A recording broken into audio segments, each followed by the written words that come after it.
నమస్తే అండి. Click TV వ్యూవర్స్కి స్వాగతం. నా పేరు డాక్టర్ రాజు. నేను ఓమ్ని ఆర్కే హాస్పిటల్లో చిల్డ్రన్ స్పెషలిస్ట్ని. ఈరోజు మనం మాట్లాడే టాపిక్ పిల్లల ఫిజికల్ యాక్టివిటీ గురించి. ఇంత ముందుకు ఒక 10-15 ఏళ్ళ ముందు చాలామంది పిల్లలు వయసు తగ్గ వెయిట్ కంటే తక్కువ ఉండేవారు. పోషకాహార లోపాలు వల్ల వెయిట్ తక్కువ ఉండేవారు.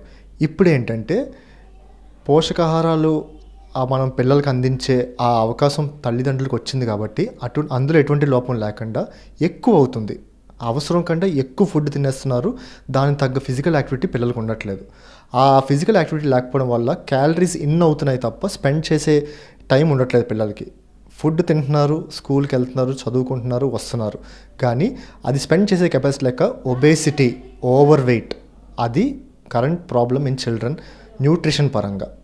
So physical activity is very important. మా పిల్లలకి స్కూల్కి వెళ్తున్నారంటే అస్సలు టైం ఉండట్లేదు అనేదానికన్నా daily at least 20 to 30 minutes of regular physical activity, ఈరోజు చేసి 10 రోజులు మానేయడం కాకుండా ప్రతిరోజు చేయాలి.